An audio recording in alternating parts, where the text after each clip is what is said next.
Preference ఇస్తున్నారు అని చెప్తూ డెఫినెట్ గా అలక ఉంది, నేనేం కాదనను. ఆ సామాన్ దోసుకుంటా, బైకును దోసుకుంటా, గట్టి గట్టిగా అరుచుకుంటా వచ్చేసి చిన్న పాపం పసిపిల్లలు బెదిరిస్తా ఉంటే మర్యాద చూసి వాడేమనుకుంటాడు, నన్ను చూసి ప్రతి ఒక్కరు భయపడుతున్నారు కాబట్టి ఇది నా బలం అనుకుంటున్నాడు. బలం కాదు బాయ్, పెట్టుకుంటే నీ ఊరికి మాకు అంటుతాదని చెప్పి పెద్ద మనుషులు, ఆ పెద్ద మనుషులున్న పార్టీ ఏదంటే తెలుగుదేశం పార్టీ తిరుగుతున్నారు. ఒక్కసారి ఒరిజినాలిటీకి వచ్చినారంటే మీ ప్యాంట్లు లాగులు ఊడిపోతాయి. మనం బుద్ధి తెచ్చుకుంటాం అంతే. మనం తెచ్చుకున్నాం ఒక బుద్ధి, సరైన బుద్ధి. దొంగలను నమ్మకుండా బుద్ధి తెచ్చుకున్నాం. ఒకటే, పార్టీకి పని చేసిన ఎవరినైనా కానీ నేను పని చేస్తూనే పోతా. వాసన అంతకంటే 10 పార్టీలో ఉన్న కార్యకర్తలందరూ జల్లికాయ వేస్తారు. నువ్వు అడవంతా తిరిగినావు. దొంగ తెలిసినా కూడా వాసన పని చేస్తాడు, పార్టీకి పని చేస్తాడు. ఎందుకంటే చాలా మంచోడు వాసన. కాబట్టి వాసన మంచితనాన్ని అడ్వాంటేజ్ తీసుకొని దొంగల నిర్దేశం చేస్తాను. ఆ విధంగా నువ్వు పని చేసుకుంటే మిగతాదంతా నాది, నా బాధ్యత, నా కష్టం. ఆర్థికంగా కానీ రాజకీయ స్ట్రాటజీస్ కానీ నేను చేస్తాను. క్యాడర్ ఏమీ లేదు కడపలో, దాన్ని ఎలా తెచ్చుకుంటావు, ఈ టికెట్ ఎందుకు అడుగుతున్నారు మీరు అని వాసన డిసైడ్ చేసినాడు. కడప అసెంబ్లీ ఎవరినైనా కానీ కొట్టేది అని చెప్పి మళ్ళీ ఒకసారి చెప్తా ఉన్నారు. కొట్టేవాళ్ళు ఇంకా పెంచుకుంటా పోవాలా. ఆడు మాట్లాడతాడు 13 సంవత్సరాల నుంచి అధికారంలో ఒక తల తిక్క ఒళ్ళు పొగులు పట్టినోడు మాట్లాడతాడు. 200 మందిని తీసుకొని వస్తాడంట.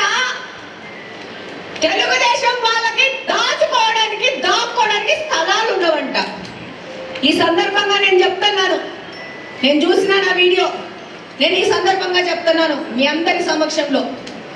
200 మందిని కాదు బాబు, దాని పక్కన ఇంకా 0 వేసుకొని తీసుకున్న ప్రాబ్లం లేదు. కానీ ఒక్క నిమిషం ఈ తెచ్చిన వాళ్ళలో మిగిలిన వాళ్ళని దాచి పెట్టుకోవడానికి ముందు స్థలాలు ఎందుకు? నువ్వు తెస్తే గాంజా అమ్మి గాంజా అలవాటు చేసి డబ్బులు ఇచ్చి తెచ్చుకోవాలా. ఇక్కడ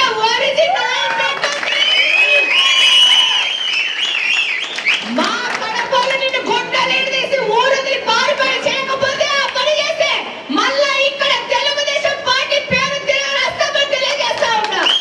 తెలుగుదేశం పార్టీలో ఈడ నిన్న ఈ అన్న ప్రతి ఒక్కరు ఈ యొక్క కడపలో ఒక సమస్య వచ్చిందంటే రోడ్ల మీద నిలబడి ఈ రోజు పని చేస్తా ఉంటారు.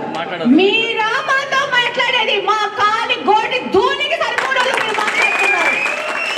నీ ప్రభుత్వము అవినీతి ప్రభుత్వము, అవినీతి నాయకులతో ఈ రోజు ప్రభుత్వం లేదు. నికార్సైన కూటమి నాయకులతో ఉన్న ప్రభుత్వం ఉంది. ఎక్కడ ఎవరు తప్పు చేసినా వాడికి న్యాయపరంగా శిక్ష వేయడం జరుగుతుంది. అది తథ్యం. ఈ ఉదయం నుంచి ఇళ్లలోంచి బయటకు వచ్చే ముందు ఒక్కసారి రీచెక్ చేసుకొని నోరు గీరు టైట్ చేసుకొని బయటకు వస్తే బెటర్. వదిలే పరిస్థితిలో ఎవరు ఉండద్దని చెప్తున్నాను. ఏం వాడికేం 2 కొమ్ములు లేవు మనల్ని పొడసడానికి. మనం లాగి దవడ మీద ఒకటిస్తే గింబలు తిరిగి కింద పడిపోతారు. వాళ్ళ మీద కేసులు పెట్టారంటే అల్లల్లాడిపోతున్నారు. డెఫినెట్ గా పెడతాం. మేము కొవ్వొత్తులు ఎరిగిస్తే కేసు పెట్టాం, మేము పేపర్లు చించితే కేసు పెట్టాం, మేము రోడ్డు మీదకి వస్తే కేసు పెట్టాం. నేను ఒక మహిళని 2023 సంవత్సరం 8వ తేదీ రాత్రి అంటే 9వ తేదీ పొద్దునికి నేను ఒక ఇన్ఛార్జ్ గా నన్ను అనౌన్స్ చేస్తే నా మీద ఈ రోజు 6 నుంచి 7 కేసులు పెట్టిన వాళ్ళు మీరా మాట్లాడేది బేవకూఫ్లు. రోడ్డు మీదకి వచ్చిన వాళ్ళ మీద కేసు పెట్టాను. మేము 10 సంవత్సరాలు ఈ పోస్ట్ చేసాము, 10 సంవత్సరాలు ఆ పోస్ట్ చేసినాము. కానీ వాళ్ళనే వైజాగ్ లో చెడ్డీల మీద పోలీసులు కట్టిన చరిత్ర కూడా ఈ కడపలో ఉంది. అట్టాంటోళ్ళని మనము రాజకీయాల్లో నిలబెడితే ఈ కడపను ఇట్ట కాకుండా ఎట్ట చేస్తారని ప్రశ్నిస్తా ఉంటాను. అట్లాంటి ఒకరినే మొన్నే కుర్చీ దింపినారు మనందరూ వాళ్ళు కనుక.